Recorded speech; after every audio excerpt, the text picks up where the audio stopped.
Horizon Zero Dawn was recently announced to be free for PS4 and PS5 console players, and I know how overwhelming it can be if you're playing this game for the first time. Horizon Zero Dawn is an open-world action RPG game with interesting stories, plots, and mechanics. So in this video, I will be showing you 10 things I wish I knew before playing Horizon Zero Dawn. Let's get started off with number 10. Do your tutorial quests. I know some players want to get straight into the action, but it hurt to finish those tutorials laid out by the developers.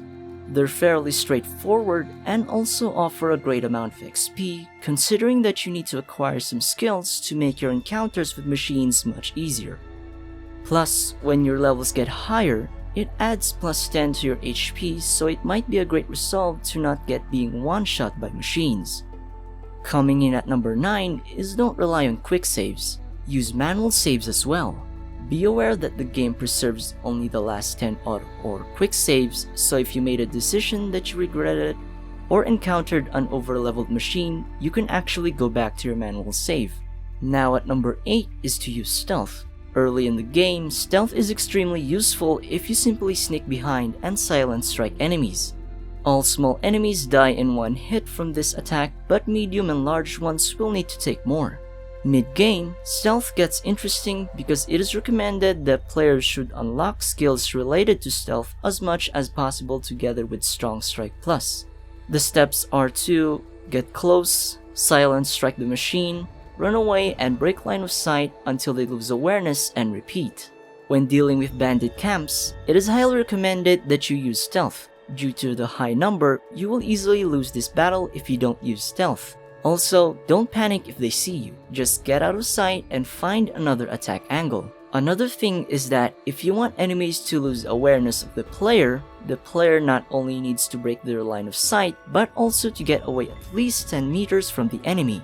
Number 7 is to use your focus. By using your focus, you can easily see the machines' walking patterns along with their weak spots and strong points. You must use appropriate weapons to exploit the enemy, as it will help players to understand how tier works and how weak points deal much more damage. Huge machines are tanky and rely on their vast array of weaponry. Smaller machines abide their swiftness and abilities. Think quick and plan your moves carefully, and victory will be yours.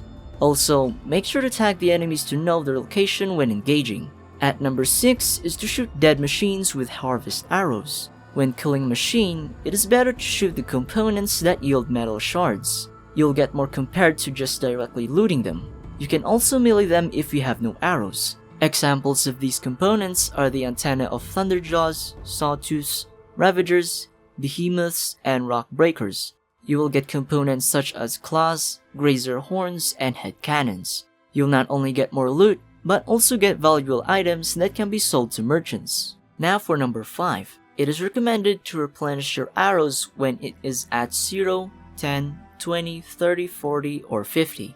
Because when you have, for example, 23 arrows and you craft some arrows, it will stack at its maximum number, which is in the case 30. So not only did you just get 7 arrows, but you also use the same number of materials to craft it. So when replenishing your arrows, wait for them to go down to a multiple of 10. At number 4, you can jump directly onto a mount. So instead of whistling, you can directly jump onto it. You can use your mount to fight while you are riding. Also, a quick detail is that your mount follows the path if you don't steer. So if you want to see the world around you while riding a mount, you can just let them follow the path. Moving on to number 3, getting a Tripcaster and using it. Early in the game, players will receive a Tripcaster. The Tripcaster will be a huge help in the environment, essentially when hunting large machines. A Tripcaster can disable a machine, which can give you time to attack it with a critical or to set up another trap.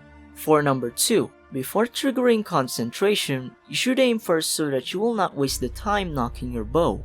Concentration takes limited time, so it is highly recommended to aim first and slowing down time. Now for number 1, you can actually talk to lots of people. During quests, you have a chance to interact with some NPCs before moving on to the next objective. If you are interested with the story, it is recommended to interact with all of the NPCs because you will never get a chance for it again in the future. Another one is that when you soon explore the vast world of Horizon Zero Dawn, you can return to your village and you can share to them your experiences and adventures that you encountered. So that is pretty much it for the things I wish I knew before playing Horizon Zero Dawn. If you learned any of these things, or if you want to add more that I haven't mentioned, share it down in the comments. If you like this video, leave a like, and if you're not yet subscribed, it will be a great time to do so.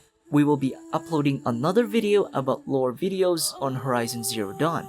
Thank you very much for watching, and I hope you enjoyed it. So, as usual, until the next one, be safe and stay tuned.